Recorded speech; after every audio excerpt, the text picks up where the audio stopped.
Magandang araw sa inyong lahat. Ako'y labis na natutuwa na narito kayo kasama namin sa ating espesyal na programa ngayong araw. Ako'y umaasa na lahat kayo ay nasa mabuting kalagayan at handang makinig at makibahagi sa ating talakayan. Persabiand. Mga oras na ito nais kong batiin ang bawat isa sa inyo ng isang mapagpalang araw. Ang ating Diyos ay tunay na dakila at sa Kanya ang lahat ng papuri at pasasalamat. Ngayon tayo ay magkakaroon ng isang napaka-espesyal na tema na tiyak na makapagpapalakas ng ating pananampalataya at magbibigay inspirasyon sa ating mga puso. Ang ating pag-uusapan ay tungkol sa magkaroon ng isang araw na pinagpala ng Diyos makapangyarihang panalangin. Ang panalangin ay isa sa mga pinakamakapangyarihang kasangkapan na ibinigay sa atin ng Diyos.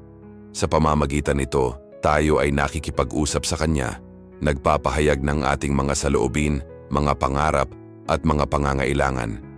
Minsan, sa ating mga makabagbag damdaming panahon, maaaring tayo ay makaramdam ng pag-aalinlangan o panghihina. Ngunit sa kabila ng lahat ng iyon, ang panalangin ang nagiging tulay natin upang muling makabalik sa mga yakap ng ating manlilikha. Ito ang pagkakataon natin na ipahayag ang ating mga pagnanais at buksan ang ating mga puso sa Kanya. Sa ating pagninilay-nilay sa temang ito, nais kong hikayatin ang bawat isa sa inyo na magpakatatag sa inyong pananampalataya at huwag mawalan ng pag-asa. Sa ating mga pagdarasal, may mga pagkakataon na tila hindi natin agad natatanggap ang ating mga hinihiling. Subalit, mahalaga na maunawaan natin na ang Diyos ay may Kanyang sariling panahon. Ipinapakita nito sa atin na ang ating mga panalangin ay hindi nasasayang. Sa halip, ito ay nagiging bahagi ng ating paglalakbay. Minsan, ang mga sagot sa ating mga panalangin ay nagmumula sa mga pagkakataon at mga tao na hindi natin inaasahan. Kaya't hinihikayat ko kayong magpatuloy sa pagdarasal, patuloy na maniwala at huwag mawalan ng pag-asa. Sa ating pagtalakay, ngayon nais kong anyayahan kayong makibahagi. Ano ang mga panalangin na nais ninyong ipagdasal? May mga pagkakataon ba na nakaramdam kayo ng kapayapaan sa pamamagitan ng panalangin? Ibahagi ninyo sa amin sa mga komento sa ibaba. Ang inyong mga karanasan ay makapagbibigay inspirasyon hindi lamang sa akin, kundi pati na rin sa ating buong komunidad. Ang bawat kwento ay mahalaga at may kakayahang magbigay liwanag sa iba.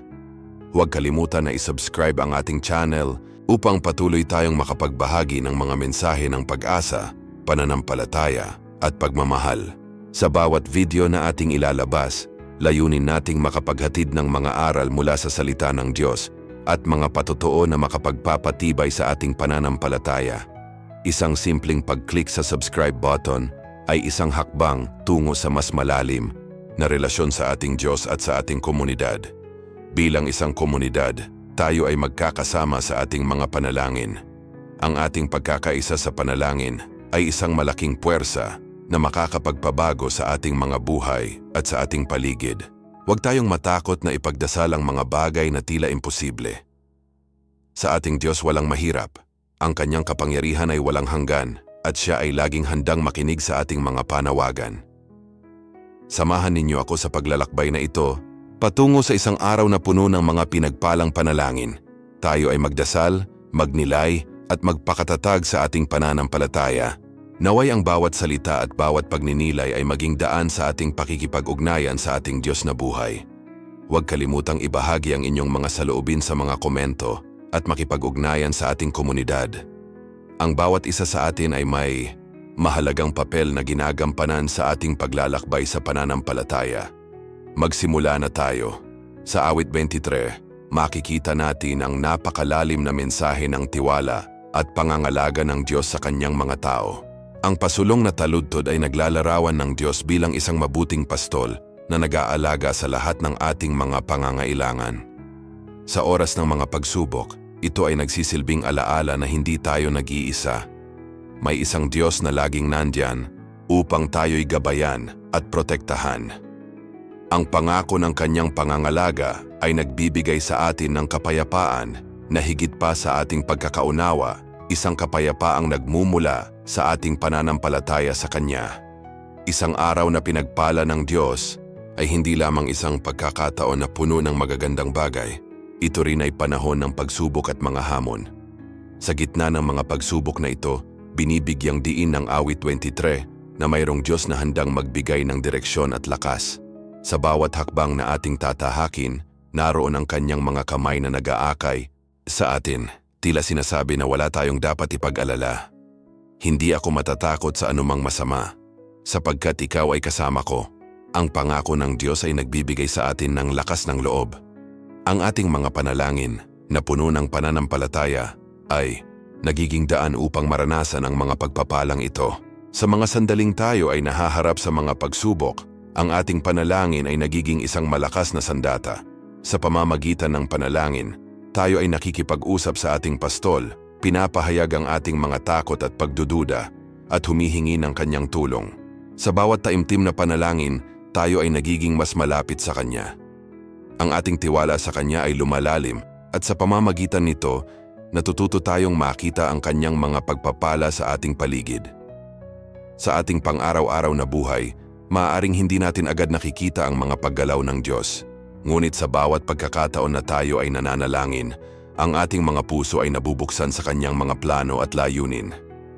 Ang awit 23 ay nagsisilbing paalala na ang lahat ng ating mga pangarap at pagnanasa ay nasa ilalim ng kanyang pangangalaga. Ang mga daan na ating tinatahak, kahit na ito ay puno ng mga balakid, ay may dahilan at layunin sa kanya.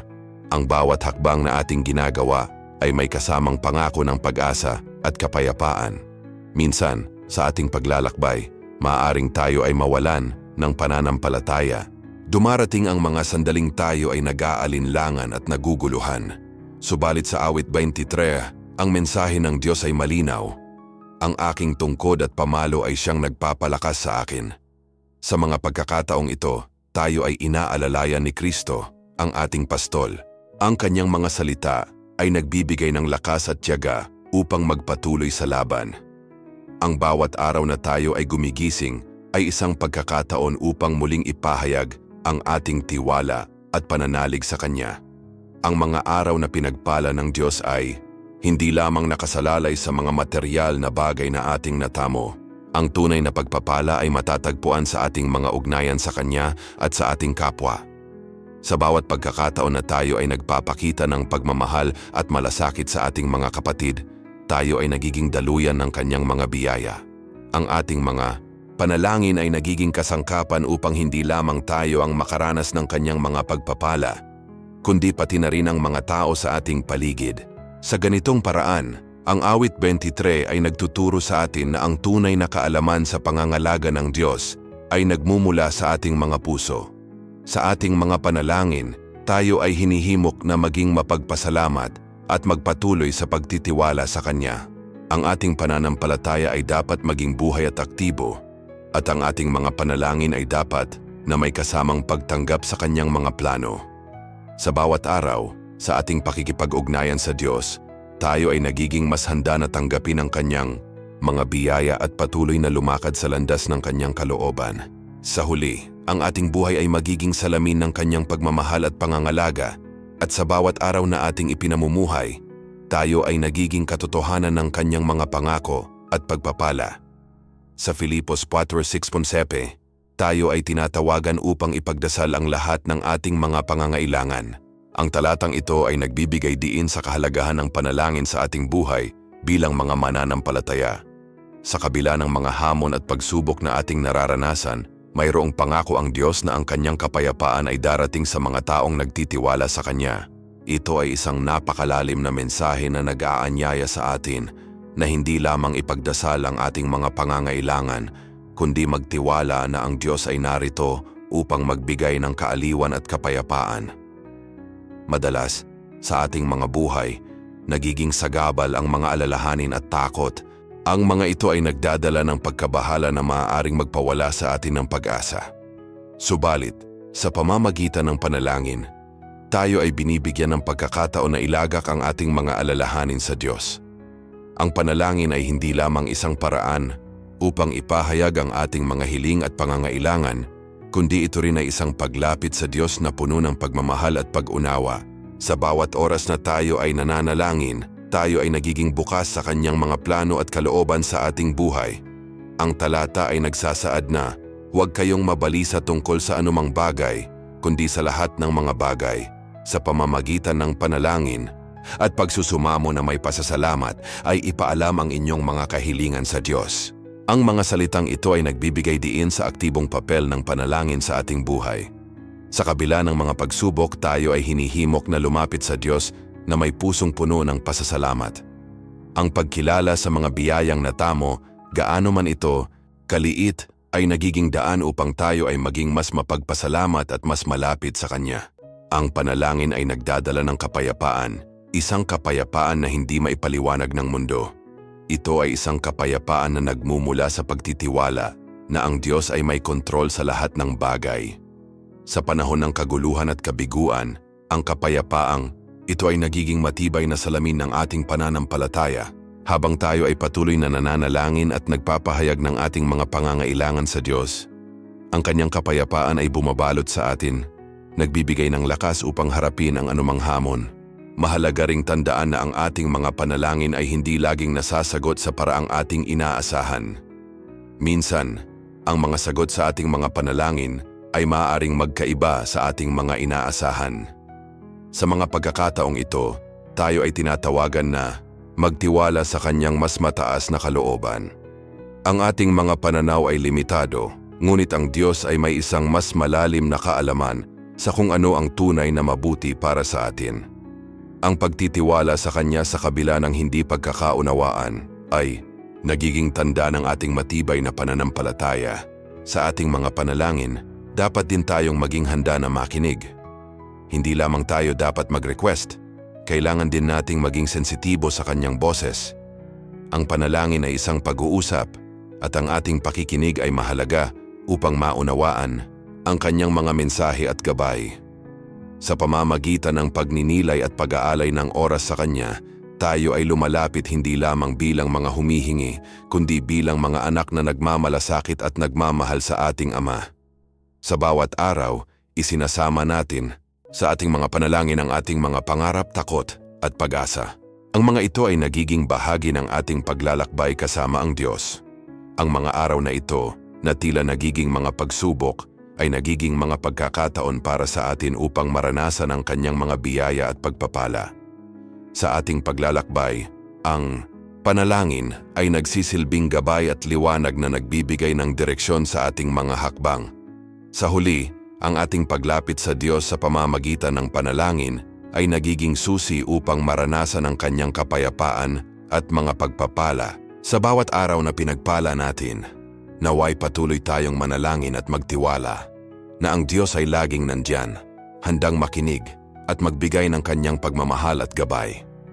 Sa ating mga puso, naway patuloy nating ipagdasal ang ating mga pangangailangan at ipaalam ang ating mga kahilingan sa Kanya at sa Kanyang mga kamay, maranasan natin ang tunay na kapayapaan.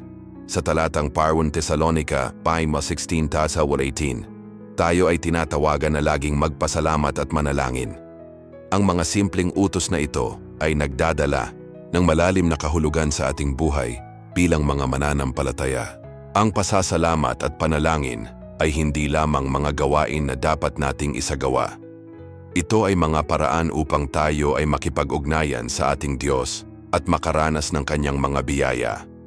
Sa mga araw na puno ng hamon at pagsubok, madalas tayong naliligaw ng landas at nakakalimutan ang tunay na halaga ng panalangin at pasasalamat. Ang pasasalamat ay isang mahalagang bahagi ng ating pananampalataya. Sa bawat pagkakataon na tayo ay nagpapahayag ng ating pasasalamat sa Diyos, tayo ay nagiging mas mapagpakumbaba at nakikilala ang Kanyang mga ginawa sa ating buhay. Ang mga banal na kasulatan ay nagtuturo sa atin na sa kabila ng ating mga suliranin, may mga dahilan pa rin tayo upang magpasalamat. Sa bawat umagang tayo ay nagigising, sa bawat patak ng ulan, at sa bawat ngiti ng ating mga mahal sa buhay, naroon ang paalala ng Diyos na Siya ay mabuti at Siya ay may plano para sa atin. Sa kabilang banda, ang panalangin ay isang pagkakataon para sa atin na makipag-usap sa Diyos. Ito ay hindi lamang isang listahan ng mga kahilingan, kundi isang pagninilay-nilay sa ating mga puso at isip. Sa panalangin, nagkakaroon tayo ng pagkakataon na ipahayag ang ating mga takot, pangarap at pangangailangan. ito rin ay isang pagkakataon upang pahalagahan ang ating relasyon sa Diyos. Sa bawat oras na tayo ay nananalangin, tayo ay lumalapit sa Kanya na may pananampalataya at tiwala na Siya ay nakikinig at umuusap sa atin. Ang mga talatang ito ay nagbibigay diin na ang pasasalamat at panalangin ay hindi dapat maging isang obligasyon, kundi isang natural na bahagi ng ating buhay. Kapag tayo ay natutong magpasalamat sa lahat ng bagay, kahit na sa mga pagsubok, nagiging mas bukas ang ating puso sa mga biyayang ipinagkakaloob ng Diyos. Ang pagiging mapagpasalamat ay nagdudulot ng kapayapaan sa ating mga isip at puso. Sa halip na mag-alala, tayo ay natututo ng pagtitiwala sa Diyos na may kapangyarihang baguhin ang ating sitwasyon. Isa sa mga pinakamagandang bagay na dulot ng panalangin at pasasalamat ay ang pagkakaroon ng pagkakaisa sa ating mga komunidad. Sa mga pagkakataong tayo ay nagkakasama sa panalangin, nagiging mas matatag ang ating ugnayan sa isa't isa. Ang bawat panalangin na ating isinasagawa para sa ating mga kapatid ay nagiging daan upang mapanatili ang pagmamahalan at pagkakaunawaan. Ang pagkakaroon ng sama-samang panalangin ay nagiging simbolo ng ating pagtitiwala sa Diyos at sa Kanyang mga plano para sa ating lahat. Sa kabila ng mga pagsubok, may mga araw na itinakda ng Diyos upang tayo ay magalak. Ang mga araw na ito ay puno ng Kanyang mga biyaya at pagpapala, at ito ay hindi magiging posible kung hindi tayo magpupursige sa ating panalangin at pasasalamat. Sa bawat araw na tayo ay bumangon, tayo ay may pagkakataon na ipagdasal ang ating mga pangarap at ipahayag ang ating pasasalamat sa mga biyayang natamo. Ang mga araw na ito ay ang mga araw na dapat nating ipagdiwang at ipagpasalamat sa Diyos. Ang ating pananampalataya ay dapat na maging isang buhay na patotoo sa ating mga nakikita at nararamdaman. Ang mga araw na pinagpala ng Diyos ay ang mga araw na dapat nating ipakita ang ating pasasalamat sa pamamagitan ng ating mga kilos at salita. Tayo ay tinawag na maging ilaw sa mundong ito, at ang ating panalangin at pasasalamat ay nagiging daan upang ang ibang tao ay makakita ng pagmamahal ng Diyos sa kanilang mga buhay. Sa pagtatapos, ang ating pagninilay-nilay sa pasasalamat at panalangin ay nagdadala sa atin sa isang mas malalim na pagkakaunawa sa ating relasyon sa Diyos. Ang Kanyang mga biyaya ay hindi natatapos, ito ay patuloy na dumadaloy sa ating mga buhay. Sa darating na pagkakataon, tayo ay magkasama sa isang taimtim na panalangin, kung saan ipagdarasal natin ang lahat ng ating mga pasasalamat at mga pangangailangan sa Diyos. O Diyos na makapangyarihan, kami ay lumalapit sa iyo sa panalangin na may pusong puno ng pasasalamat at pag-asa. Sa bawat umaga na iyong ipinagkakaloob, kami ay nagagalak sa bagong pagkakataon na muling makatagpo sa iyong presensya. Sa araw na ito, hinihiling namin ang iyong mga pagpapala sa bawat isa sa amin, sa aming mga pamilya at sa aming komunidad. Ipinagdarasal namin ang mga tao na nasa paligid namin, na sana ay madama nila ang iyong pagmamahal at gabay sa kanilang mga buhay. O Amang makapangyarihan, sa bawat hakbang na aming tatahakin, naway maging liwanag ang iyong salita sa aming mga landas. Sa mga pagkakataong kami ay nahaharap sa mga pagsubok at hamon, tulungan mo kaming maging matatag at puno ng pananampalataya. Hayaan mo kaming makahanap ng lakas at katatagan sa mga sitwasyong tila hindi na namin kayang lampasan. Sa mga sandaling kami ay naguguluhan, bigyan mo kami ng karunungan upang makagawa ng tamang desisyon. Ipinagdarasal namin ang mga naliligaw ng landas na sana ay makatagpo sila ng liwanag sa kanilang mga dilim. Panginoon, kami ay nananampalataya na sa bawat pag-ikot ng oras, Ikaw ay naririyan upang kami ay akayin. Sa mga pagkakataong kami ay nagugutom at nauuhaw, hindi lamang sa pisikal na pagkain kundi pati na rin sa espiritual na kaalaman. Naway punuin mo kami ng iyong pagmamahal at kabutihan. Sa bawat sitwasyon na kami ay nagpapakumbaba, tulungan mo kaming makilala ang aming mga kakulangan at magpatuloy sa paghanap ng iyong mukha. Sa araw na ito, dalangin namin ang mga tao na may mga pasakit at karamdaman. Naway madama nila ang iyong yakap at ang kapayapaan na nagmumula sa iyo. Sa mga taong nag-iisa at nawawalan ng pag-asa, bigyan mo sila ng mga tao na magiging kasama nila sa kanilang paglalakbay. Punuin mo ang kanilang mga puso ng pagmamahal at pag-asa at ipakita mo sa kanila na sila ay hindi nag-iisa, kundi kasama mo sa kanilang mga laban. O Diyos, sa bawat tahanan na aming pinagmulan, naway maging lugar ito ng pag-ibig at pagkakaisa. Sa mga pagkakataong kami ay nag-aaway o nagkakaroon ng hindi pagkakaintindihan, tulungan mo kaming maging mapagpatawad at maunawain. Ipinagdarasal namin ang mga bata na sana ay lumaki silang may takot sa iyo at may malasakit sa kanilang kapwa. Ituro mo sa kanila ang halaga ng pagkakaroon ng mabuting puso at isipan at naway maging inspirasyon sila sa mga tao sa kanilang paligid.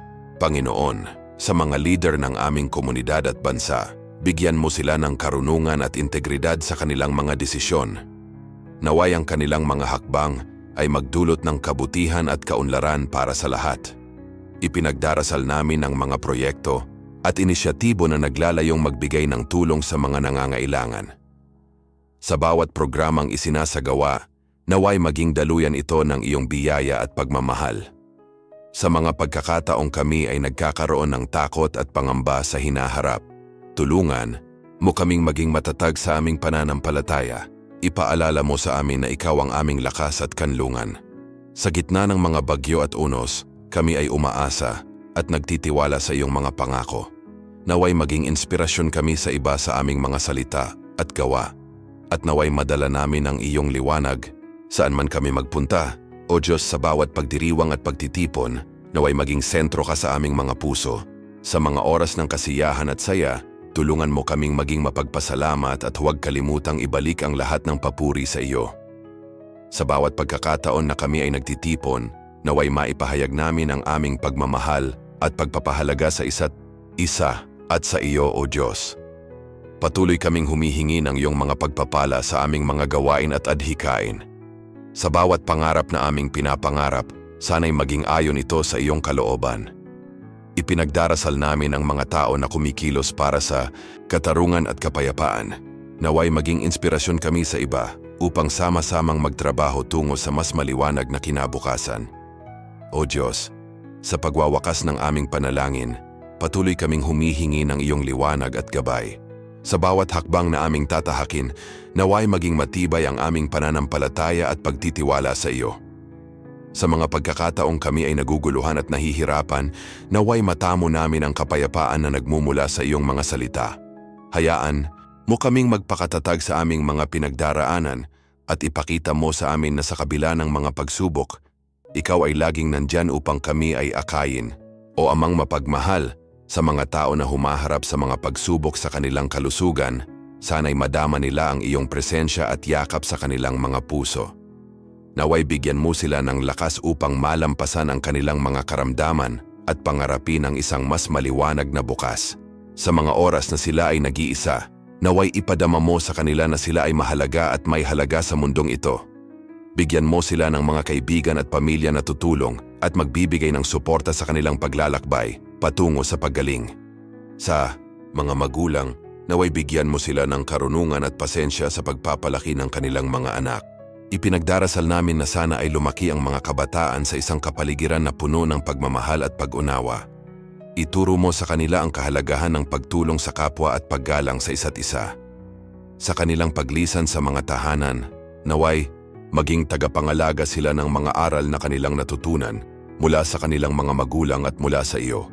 O Diyos, sa mga lider ng aming bansa, naway maghari ang iyong katalinuhan sa kanilang mga isipan.